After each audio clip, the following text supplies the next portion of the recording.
Yeah. So today we have a special episode. Y'all know my job is to go about bringing real exposure from individuals that come from the life, that come from the prison system, that come from the streets, who have reintegrated back into society successfully. And y'all know I'm a truck driver, I own trucks, but I like to show other individuals who are not necessarily in the trucking industry. Everybody not gonna drive trucks. So I'll bring y'all a guy who's he owns a barbershop. I'll bring y'all a guy who owns a clothing line. I'll bring y'all multiple different type of individuals. Well, today is a real special one because I know this is something that is out of the norm. Today we have Courtney Peace, who's an individual who done real prison time. How much time you do? Did 11 years. Yesterday was actually my 11th year free. Oh yeah? Oh yeah, so that's the balance. Yes, You did 11, you've been home 11. Yes, sir. Okay, so he's someone that knows how to draw. He's someone that knows how to draw very well. So he said, did you draw in the day room in prison? Yeah, indeed. So did that make you money while you was in there? Of course. Yeah, made me tons of money actually. So I got all my soups and my chili packs. That's how you got it out, drawing. So this is what's so special about that. He just said that he got his commissary. He hustled in prison from drawing. So till now, right now that he's been released, he out here in society. He's I'm talking about fantastic artist. He draws with his fingers. And let me ask you a question. Do you like drawing with your fingers? Like, so when you drawing, is that just something that comes to the mind? Do you got to use a pencil? Do you like using your hands? Like, where does the craft and the talent actually come from? That come from inside of me, man. But you know, from years of doing that in prison, you know, that was like, you know, that was my escape. You know how it be when you're in there with all the hoopla. So when I used to paint and draw, man, it used to take my mind away from being, you know, a part of prison. So like now, it's like it's just a part of who I am. To where when I need a peace of mind, when I just need to relax, it really relaxes me. So just out of curiosity, what did you go to prison for? I went to prison for aggravated robbery and aggravated assault. Okay, so it's kind of normal where we from for people to, you know, be living like that. Yeah, indeed. In my situation, though, man, it was one of them things where that was not my thing. You know, my thing was actually I was a hustler, and I ended up riding with some guys, man, that committed this crime. So, make a long story short, man, the crime got pinned on me, man, and I was 100% innocent. So I'm sure you someone who understands the importance of people, places, and things. Indeed. Yeah. Okay. So coming up, you know what I'm saying, as a youngster, you know, being caught in the piece, you just said you was a hustler, but what other type of things was you into as a youth coming up that you think led you to going to prison? Well, man, a lot, man, come from like a broken household, man. You know, no father in the household, and then I think, man, sometimes, man, it's like a little bit of like parental neglect, man, and sometimes lead us to the streets. Okay. The neglect from the household is what leads us to the streets where we feel we're gonna get that love and that acceptance. Yeah. You know. Okay. So the statistics will show, you know what I'm saying, that's a big probability for a lot of within the urban communities, especially in the minority community, you know, the dysfunction of the household. And when it's dysfunction in the household, you know, we tend to latch out or act out in different ways to get that attention or that love and affection from the household. So when you went to prison, did you already know you could draw, or did you learn how to draw while you was in prison? Nah, fam, I used to draw, man, all the time about like houses and stuff I wish that we lived in, you know what I'm saying? So that was my imagination. But actually going to prison, man, I guess I honed my skills, man, where I elevated my gifts. You had a chance to sit down and do that. Yeah. Do you think you would have, your skills as far as drawing would have elevated the way that it has had you not went to prison? Of course not, man, because, you know, being in the everyday life and living, you know, we just moving. We're trying to eat, we're trying to find some gear to put on, you know what I'm saying? So we're working towards that, man, whether we're working, whether we're hustling. So you don't really have time to really sit down and to ask yourself, damn, who am I? What, you know what I'm saying? What do I actually have? What gift do I actually possess? You know, because we all in a rat race. Okay. So once you was released from prison, What was that like for you? Coming home from prison, you just did 11 years. You know, obviously you got aspiration goals. You want to get at some money. You want to do all these great big things. But what was it like stepping out of prison after doing 11 years and wanting to get on? Man, my first thought was like, damn, I'm free. That was the first thought, man. And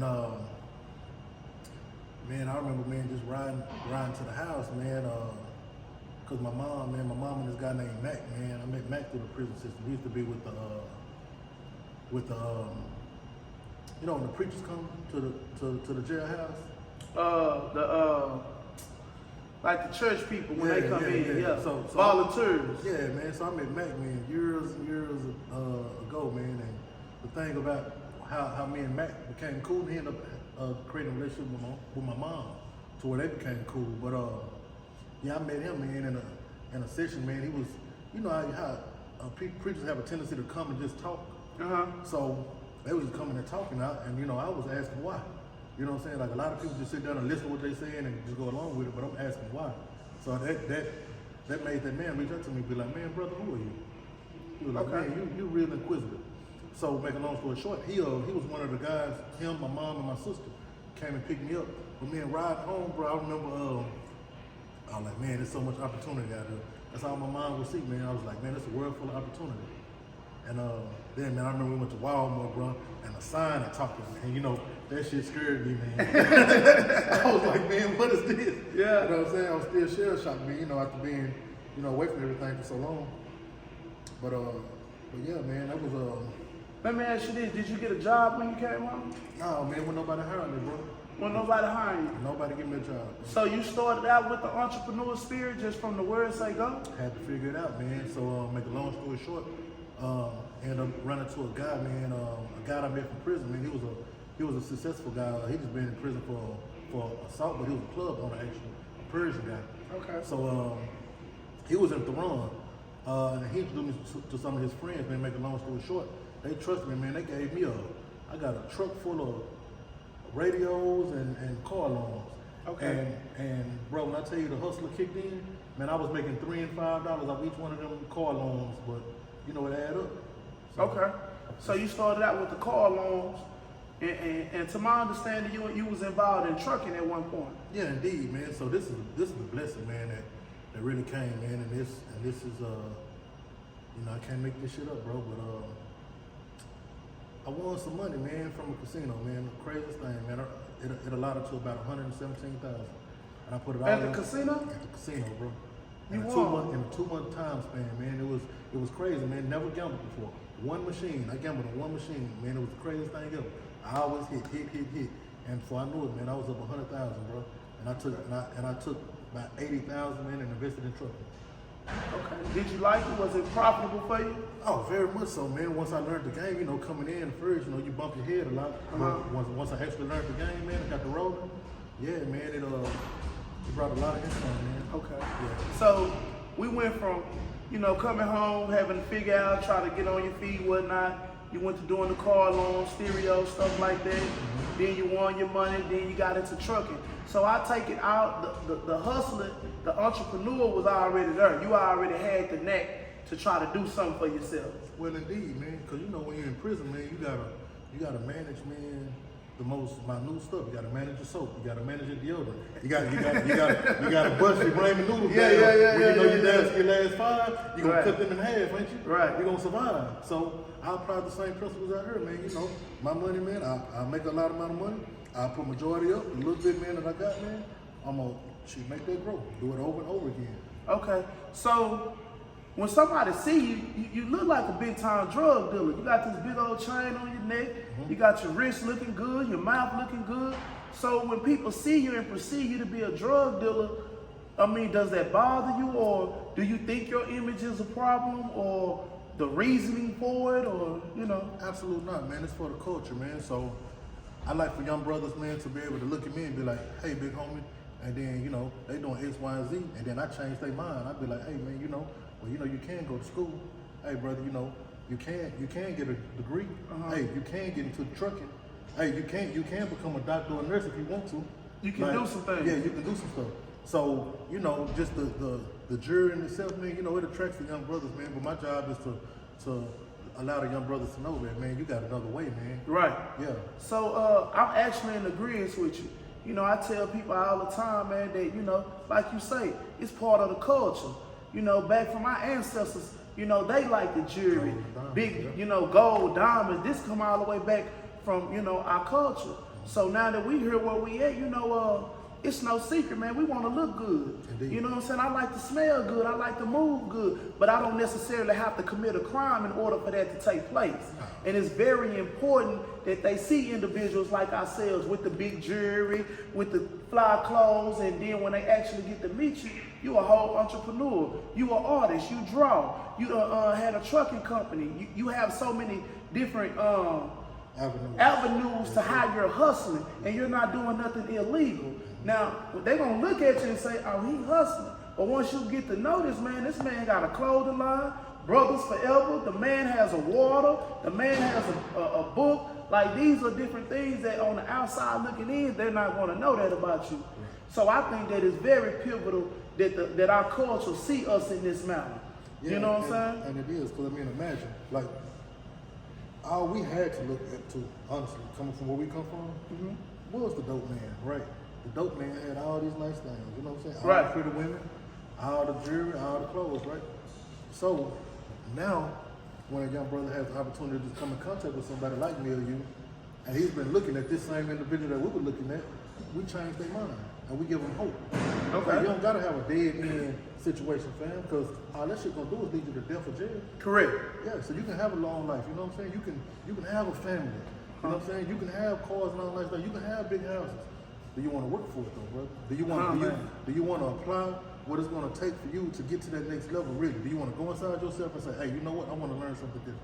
Hey, you know what? I want to apply the energy that's going to take for me to get out here and to get my credit right, to get my name right, to go into these banks. When these banks see me, they know, hey, this is a businessman coming. He coming with a good business plan, and we're gonna give him an opportunity. We're gonna give him an opportunity. No, that's big. So I see that you got this water right here.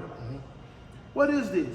It's Maji Pure, man. This is Maja Pure. Maji, which is Swahili. Maji. And Maji. what does that mean? Maji. Maji. So this is saying the pure water, but Maji is Swahili. So I learned Swahili when I was in prison.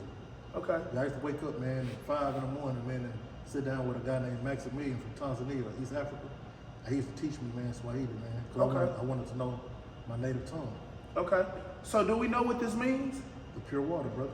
Oh, the pure water. I got you. Yeah. So what was this process like getting some water? Like, I don't know nobody who got their own water. You the first guy that I done met that got their own water. So I'm like, man, that's kind of fly. Like, how this go down? Man, well, first it was research, man. I wanted to study, man. Well, I didn't want to study, but I ended up studying about alkaline water. So I had people close to me with lupus and cancer, and I saw the benefits of it. So I went from that, man, to understanding what other companies were doing and what they were lacking.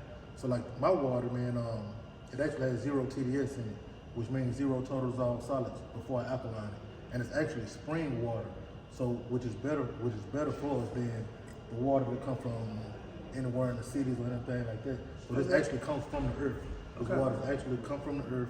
I get it down to 0 TDS and then I alkaline it. So that's why when you drink it, that's why you want to drink some more. Right. That's how clean it is. Oh, it's most definitely good. I ain't gonna lie to you. I'm knocking it down. So is this a profitable way to get some money? Indeed, man. This is a $20 billion a year industry. Okay. Water is propping like that? Yeah, man. Hey, man. Everybody needs water, man. So y'all see that it's multiple ways to get money. This man done invested in some water. And you thinking that this gonna make you a whole lot of money? Indeed, I just told you it's a $20 billion a year industry. All I gotta do is make 1%. And what's that, brother? Oh no. 200 million. That's 200 million off of 1% of what, 20 billion? He talking heavy numbers, man. Y'all gotta excuse me. Y'all know that's how my tax break. but you know, and then and so see, I also see you got your book right here. Yes, sir. It's called Open Court. So shout out to my boy Ash Cash, man. My boy say everybody has at least one book in them. And so with that being said, what does this concern? What is this about, the Open Court? Open Court, man, it's a story of my life, man. And it's more so I'm taking my life and I'm breaking down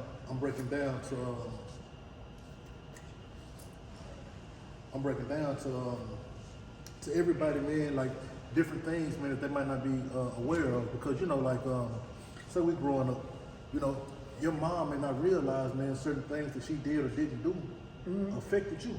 You see what I'm saying? Because she was more focused on making the money, running the household. Exactly. Right. And then if your father ain't in the business, she's stressed out, you know what I'm saying? Right. So then that puts you in a place of feeling neglected, or you in wonderment that what can I do? What can I do to take the load off my mama? What can I do to be a better me? Or who am I? You know what I'm saying? All the questions that go into a young man's head that a lot of us don't never really talk about. You know what I'm saying? We quick to say, oh, he bad, or he this.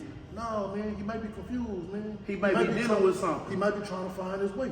He might don't have nobody to talk to. You see what I'm saying? So this book right here is going to start there, man. And then I want to show, man, how my situation. I went to prison. I speak it loud and proud, man, that I did not commit the crime. But it's okay, man, because God had his hand on me for a reason. I understand that. So I want to show how, like, even though I didn't commit the crime, say if I had a better upbringing to where I made better decisions, I understood how to make better decisions. Okay. Then in making better decisions, I may never put myself in that situation. In that position to even be around that, to where I can have to go to prison for something I didn't do. I got you. That make all the sense. Okay. So when does this book come out? I think we're gonna release it in about the next 45 days. I gotta get with my people over here. He say 45 days. So what's this? This is February. So we're looking at April. April. Yeah, it should be. April. And it'll be available where will we be able to find Open Court? On all platforms, I believe. Amazon. Okay. Bookstores, every bookstore. We're gonna push it, man. We're gonna on the corner. If you see me on the corner, I'm gonna be on the corner with it. Okay. Yeah, it's gonna the trunk. Okay, no. However you want it. That's however you want it. And then I see you got your brand on, Brothers Forever. What is this about? So Brothers Forever, man, I just created this, man, in respects, man, and memorial, man, of one of my best friends, Darian Maxson. And he was just murdered, man, a few weeks back. And this is my way, man, of bringing something positive in reflection of his life and keeping his name going. So what I'm doing is, this brand right here, it stands for strength, man, and it stands for us against violence amongst one another. Senseless violence, black on black. Yeah. I got you. Yeah. And, so like when you wearing this, when I wear this, it means something to me. You know what I'm saying? It means more than Gucci, it means more than Louis Vuitton. It means that, hey man, I got something on that's saying, hey man, I'm your brother. I come in peace. I come in peace, bro. Yeah, I don't want to see you hurt, and I don't want you to hurt me. Nah, man, that's big, you know what I'm saying? Yeah. And the meaning behind it is even bigger, you know what I'm saying? Because in the African American household, black on black violence, it's at an alarming rate. That's all we see. You know what I'm saying? Imagine, you see if your mom and your dad together, you see them arguing in the household, you see them back and forth, man. And so many of us, bro, we don't really know how to deal with conflict, man, in a positive amongst each other. Right. Yeah, you'll get into it with this white boy, or get into it with this essay, and you'll let him make it. But you get into it with Courtney, you ready to kill him. Ready to kill him. Yeah. Why is that? Do you think that's self-hate within ourselves, within the black African American community? Like, cause I ain't got no problems with tripping out on you, but I'm gonna let this essay or this white boy, I'm gonna let them make it. Like, man, you ain't talking about nothing. I think it's been taught, man. I think it comes from years and years, man, of teaching, man, of miseducating each other, man, because, see, like me, I'm at the point in my life, bro, to where I understand that if you and I have a conflict of any kind, we don't have to resort to violence, man, to figure out how we're going to come to a solution. We just need to sit down, speak about it, get a better understanding of what you're looking for, what I'm looking for, how to resolve it. Exactly. And your perception may not even, once I heard what you're saying, I may agree with your perception. But if off the muscle, oh, such and such did, oh, man, let's just bump heads and go at it. No, man, why? Right. Yeah, I'm for it. I like the Brothers Forever. I like the brand. I like, what you put together. Yeah, man. So I'm a big fan and I'm a big supporter of individuals like us that really come from it. You know what I'm saying? Yeah. If you got people who be talking that talk, man, bro, you really had you had silver spoons. We ain't have no silverware. You know what I'm saying? We really come from it. So to see you be able to elevate yourself, really be able to, you know, level up, it speaks values about your tenacity within yourself. You got your book coming out, you got the water, you got the clothing brand, like you hustling all the way around the board. This is what I like to show my audience. I want my platform to see, hey man, let me show you hustling. Hustling is not just selling dope. Right. You know what I'm saying? What you doing, this is hustling. You know what I'm saying? I heard Master P, I always say, product. It's like the dope game, product. I'm like, damn, we need some product. So the product is this book, the product is this water, the product is the hat, the shirt. These are different products. Right. Now, it's also brought to my attention that you own different properties.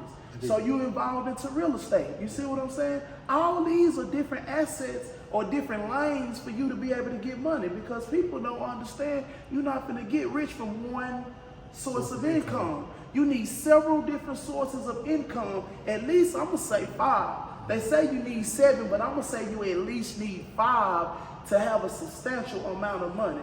Now, so some people, they think they want to make millions of dollars until they done made $250,000, and you might get there and be like, well, you know, I'm cool.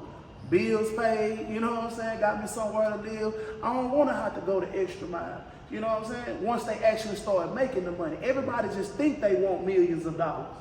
You know? Well, I think, man, once you do it right, if you do it right, man, you create your a strong rotation, which is one of my companies. And that's why I did it. That's why I named the company Strong Rotations, because I understand once you create a rotation, and you're not really worried about the money no more. The money making itself.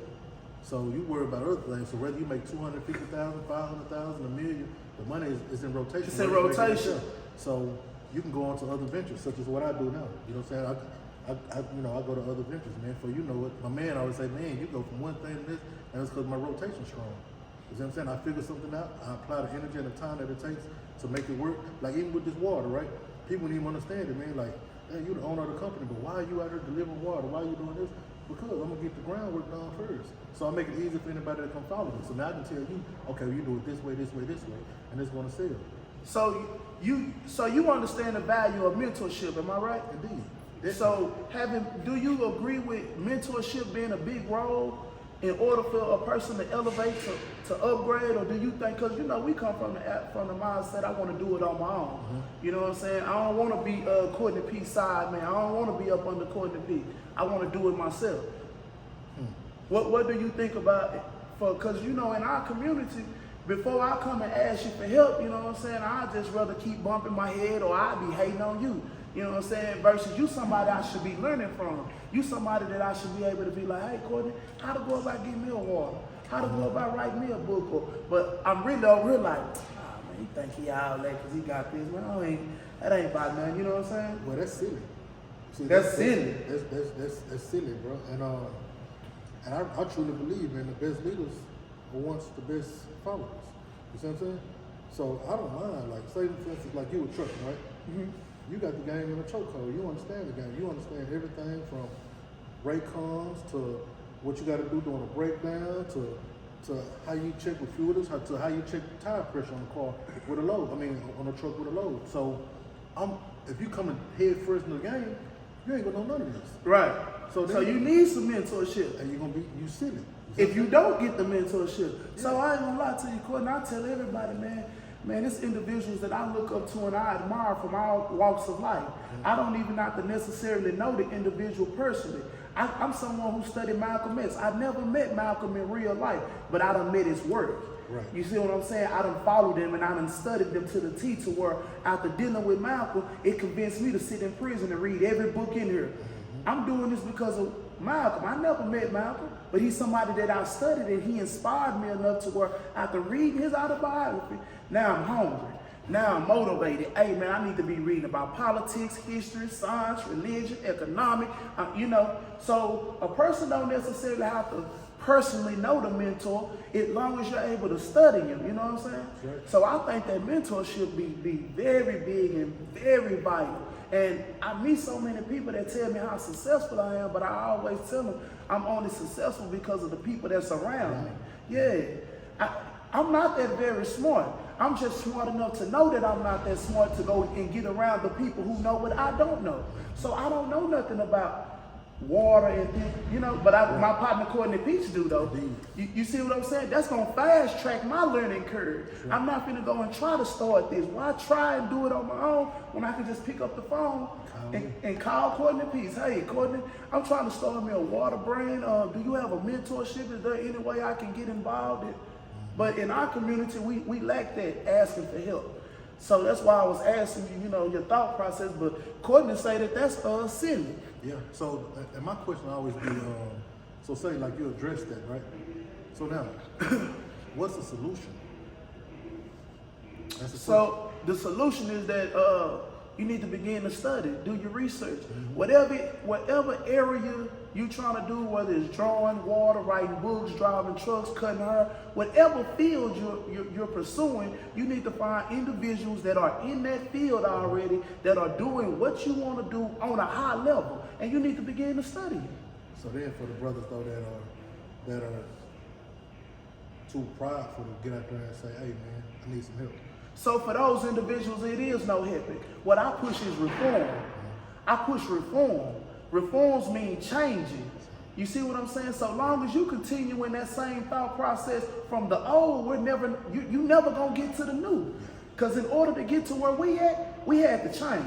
We just look like some big time hustlers right now because we got these chains but we don't make the same decisions that we would make back then that we do now. Of course not. And then you see, you know the thing with me? Like, I'm quick to say, hey man, I don't know and I need some help. I ain't got no problems with asking for no help. Quick, man. So let me ask you this. Would you pay for mentorship? Of course. Definitely. Definitely. Oh, okay. Would you pay for them shoes on your feet? Yes. Yes, sir. So mentorship won't be able to get you 100 pair of them shoes if you take heed to what's being brought to you. So I asked that because, you know, I go back to the hood all the time, talk to the homies, see what's going on. And when they got these different little bright ideas, that's what I like to call them, because it's not a business that you're trying to put together, it's just a bright idea. When they put these bright ideas together, I throw it out there like, hey man, I know a guy who told me he was trying to do some stocks. He was like, yeah, bro. I say, man, I know a guy named Wall Street Trapper, and he got courses online, man, where he teach people how to get started. You know what I'm saying? It was something that I went and bought and invested. This is what he told me, bro. Man, what I'm gonna pay another dude to do what I can do on my own, bro? All I gotta do is research. So I'm listening to him, and I'm like, well, me, you know, Keidron Brewster, before I spend my money on doing anything, I want to talk to somebody who already doing it. Sure. So he gonna prevent me from making the mistakes that he done already made. Man, bro, I ain't finna be giving them boys my money. You know, I'm like, shit, all right. You know what I'm saying? So I understand you like me. If it's something that I want to know and I'm trying to figure it out, I'm finna go pay whoever I need to pay, whatever needs to be done, because I need to get this done. I understand that I'm not gifted in this area, but Courtney Peace is gifted in this area. Hey, bro, I'm trying to be an artist, and I want to be able to make hundreds of thousands of dollars from my art. Can you show me how to do that? You somebody who done made all tons of money from your art, from a skill that you sat in prison doing. That skill, the skill you was doing in prison done allowed you to where you writing books. You got water. You got Brothers Forever. You got properties. You in the trucking. Like, it has exposed your hustling all the way around. All this was created from drawing. In the day room. All this was created from drawing in the day room in the penitentiary. You done came home. You applied that skill, and you got all kind of big hustling things going on. And when you looking, they like, oh man, that's a big time, you know, drug dealer. Nah, man, that's a big time hustler. And when we say hustling, we doing more than selling drugs. That's just, if that's the only thing you good at, that just means you sell drugs. Yeah. Hustlers can sell water, can sell books, can sell clothes, like if you're a hustler. That's right. So, man, go ahead. I wanted to say this, man. I learned a lot, man. I'm saying the last 4 or 5 years also, man. Because when you stay growing, when you stay seeking, you stay growing. But one of the biggest things, man, that I can tell anybody that's watching, or any brother that's down there right now, if you have enough time on your hands, which you got enough time. If you got enough time to play dominoes, you got enough time to play knock. You got enough time to wait for Miss Brown to come on shift. You know what I'm talking about? Then you got enough time, man, to sit back, man, and start learning how to write up a business plan, man. That'll take you very, very far, man, out here. Like, very far. So, start educating yourself, man. Really start educating yourself. Start reading, like Bruh said right here, man. And then start really, one of the main things, if you want to get out here and hustle, if you want to get out here and really, really have a good life and have a fair chance, start understanding credit and start understanding about business plans. Okay, so before I let you get out of here, you know, man, I tell people, man, that it's real big that we connect with the rec yards. You know, what you doing out here is very inspirational and very inspiring to the homies that are incarcerated. To be able to see somebody who really been sitting in them day rooms, who been really dealing with the COs tripping and getting their cells shook down, somebody who been really dealing with it, come home, reintegrate back into society and do it on a high level. So I want to make sure that, you know, you're able to reach back to the rec yards. Gonzalez, the jewel dropper. What's up with it? Man, so we got the jewel dropper on the line, man. He's a representation of the rec yards. As y'all know, he's sitting down there in, on Michael's unit. And he has a 50-year sentence. He's been gone by like 24, 25 years. And I just want you to be able to speak with him. Jewel dropper, man, we got Courtney Peace right here, the artist, the gifted man himself, and I want to plug him into the rec yards, man, to make sure that the brothers down there are seeing other individuals continuing to come home from prison, and they are applying the skill they learned down there out here to be successful. So here go Courtney, bro. What's up, the jewel dropper? How's it going, brother?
Man, I appreciate it, man. I want to tell you too, man, that and you let the brothers know out there also, man, you know, your today don't have to be your tomorrow, bro. But what you put into your day is gonna help your tomorrow.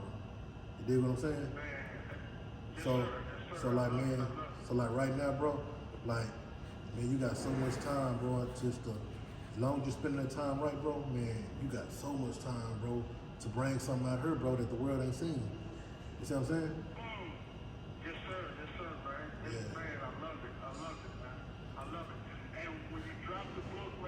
BOSSMAN BREWSTER know what it is, and man, we're gonna try to, you know, promote that to the fullest. I'll put it up on the walls and make flyers or whatever we gotta do, man, to let people know that this story is out there and that you came from this place, from the concrete jungle, out of the mud, and you did this at this level, man. I was just listening to you talk about the Swahili and the self-education and the hours that you put in, and to see that it wasn't all in vain, man.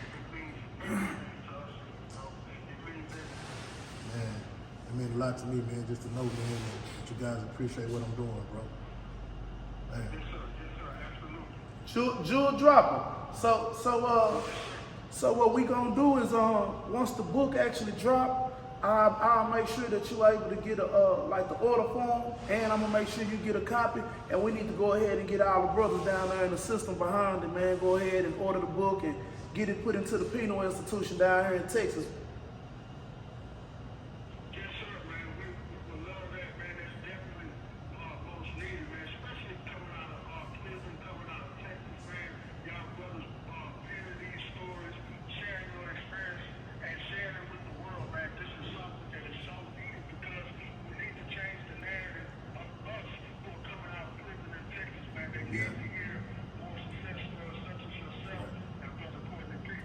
Oh yeah, man. So I'll make sure you get it. Then Quartet gonna call, and we gonna call. That's down there with, I believe Quartet on Telford and we on John Stockton. So they'll be calling home later today. I'll make sure that they are aware that Open Court is a book that we want, you know, in the penal institutions. You know what I'm saying? We connected to the rec yards, man. The mission and our goal is to bring awareness to individuals that's coming home from prison. So if we can do it from the inside out, is what we gonna do. I'm heavily connected to the penal institution. So, you know, with that being said, you know, it's like a tree. I'm gonna extend the olive branch to you, man, and go and connect you to the system like you need to be, so that the brothers are able to see people like us, you know what I'm saying? And it's gonna give them hope, it's gonna give them inspiration, you know. We done our part, you know what I'm saying? As long as I know we doing our part, the rest on you. So with that being said, man, I appreciate the opportunity to interview you, man. Oh yeah, for sure, man. Hey, man, this is another episode of the Rec Yard, man. I'm gonna continue to bring the value, continue to bring the impact, and it goes without saying, we are going from the streets to the suites, baby.